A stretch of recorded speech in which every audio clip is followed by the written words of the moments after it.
पे एक खास अवसर पे मैं आपके बीच आया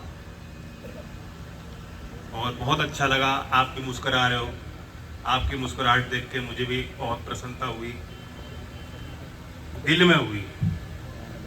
आपने लगातार इस क्षेत्र ने, क्योंकि इस बेलडा गांव के नहीं आसपास के सभी गांव के मौजूद लोग हैं, इस पूरे क्षेत्र का बड़ा आशीर्वाद मेरे साथ रहा है और चौधरी अजीत सिंह जी के साथ और उससे पहले भी रहा।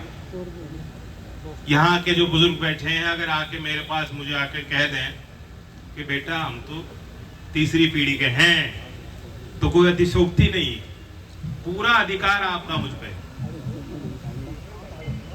राजपाल सैनी जी अध्यक्षता कर रहे हैं, बहुत भावुक अपील उन्होंने करी। कभी कभी ऐसा होता है कि आदमी बहुत तोल मोल के सोच समझ के बोलता है चुनाव।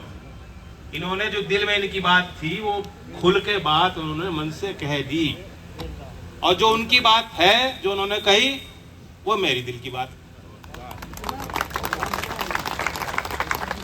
हमारे एनडीए के सब नेता, सहयोगी दल के नेता, निषाद पार्टी के भी नेता हैं, बीजेपी के तो नेता हैं, और क्षेत्र के सब जिला पंचायत अध्यक्ष मौजूद हैं, हमारे सांसद युवा चंदन, जिनको आपने खूब आगे बढ़ाने का काम किया, वो भी यहाँ है।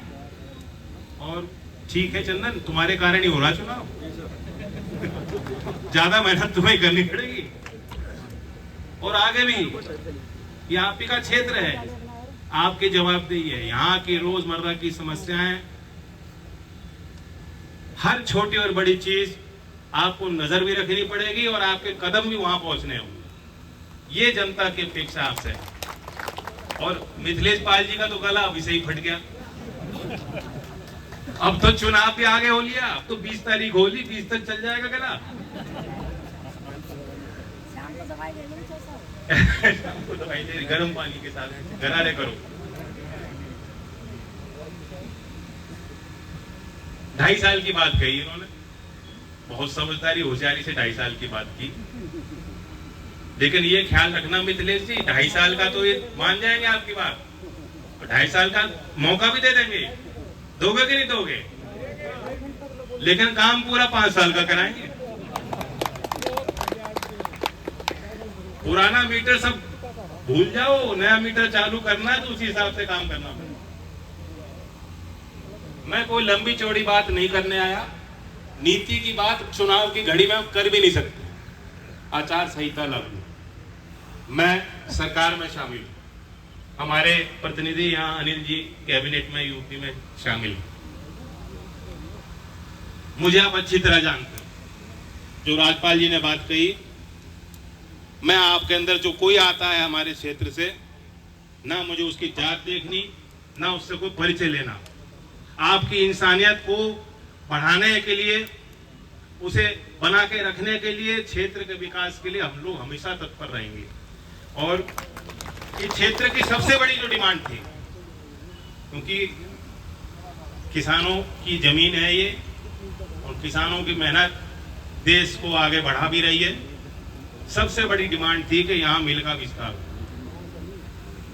चंदन बुरा नहीं मानेगा, जैसे छोटा बच्चा चिपटता है ना, वो जो जिद आ जाती है उसको। मैं जब फोन करूं, राम राम भैया लेता था, कहता जी मिल का क्या हुआ है?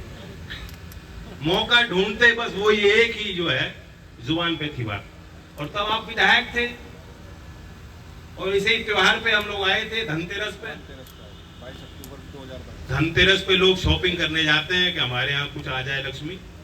उसी तरह उस तारीख में यहाँ किसान आए और आपने मांग रखी, सरकार को सचेत किया कि ये हमारे स्थानीय किसानों की मांग है कि यहाँ मिल की वृद्धि हो, तो जितनी आवश्यकता पड़ेगी हम गन्ना वहां पैदावार बढ़ा के उसको उपलब्ध कराएंगे।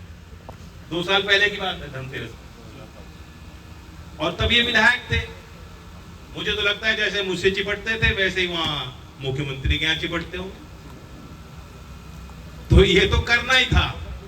फिर भी मैं मन से राज्य की सरकार को, मुख्यमंत्री को बधाई देता हूं, शुभकामनाएं देता हूं, धन्यवाद देता हूं, आभार व्यक्त करता हूं क्षेत्र की तरफ से कि यहाँ मोरना के मिल के विस्तार के लिए उन्होंने कदम उठाए। और ये अभी शुरुआत है। ये अभी भी शुरुआत है। जैसी जनता की उम्मीद होंगी उसी प्रकार से गन्ना के क्षेत्र को विकसित करने के लिए, मिल के विस्तारीकरण के लिए आगे और प्रपोजल हम जो राज्य सरकार में रहते कराएंगे। ये मैं वादा आपको कर रहा हूं। आज भारत सरकार नौजवानों के लिए बेहद चिंतित है। खेती से जो गुजारा हो रहा है, चल रहा है गांव का और आपका समाज का, वो तो चल ही रहा है, लेकिन नए हमें रोजगार के माध्यम और तरीके लोगों के लिए तैयार करने होंगे। पश्चिमी उत्तर प्रदेश में बहुत संभावनाएं हैं, लेकिन सबसे पहले विकास का पैमाना होता है कि कनेक्टिविटी कितनी अच्छी है, कितनी बेहतर हो सकती है, सड़कों का जाल कैसा है, तभी कोई बाहर का व्यक्ति यहाँ पूंजी लगाएगा। और इस ओर भी राज्य की सरकार ने अच्छे काम किए हैं। 24 करोड़ का एक लंबा जो मरम्मत के कार्य है, नवनिर्माण है, एक लंबी सूची चंदन ने मुझे पहुंचाई है कि जो मीरापुर क्षेत्र के और बीआईटी से कहाँ सड़क बन रही है, यहाँ की भी 2 सड़कें हुई, बेलडा से अथाई, बेलडा से भोकरेडी, बेलडा से भोकरेडी भी सड़क बन रही है, बेलडा से अथाई। तो सड़कों का जाल भी बेहतर हो और काम नौजवानों के लिए जिस तरह से केंद्र सरकार कर रही है, हमारे बुजुर्ग बैठे हैं वो बता सकते हैं, इससे पहले इतने आपने बार केंद्र बजट को पेश होते देखा हो, क्योंकि देश की नजर रहती है कि देश के वित्त मंत्री क्या संदेश देना चाहते, किस वर्ग के उत्थान की बात सरकार की नीतियों में दिखाई देता है कि कोई विशेष काम होने जा रहा है।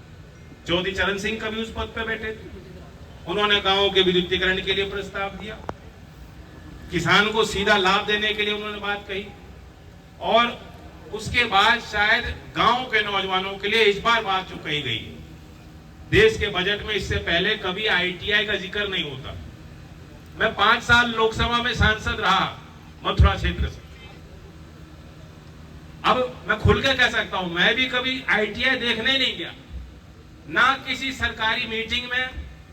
अब तो दिशा की मीटिंग होती है, उस समय निगरानी सतर्कता समिति होती थी और सभी सांसद वो बैठक लेते हैं, सारे विभाग होते हैं, लाइन हाजिर होते हैं, डीएम होते हैं, सारे जनप्रतिनिधि उस बैठक में होते हैं। कभी मुझे नहीं कहा गया कि जरा आईटीआई में भी झांक के देख लो क्या है। आईटीआई सरकारी संस्थाएं हैं, 15,500 ऐसी संस्थाएं हमारे यहाँ है, पॉलिटेक्निक है, आईटीआई है।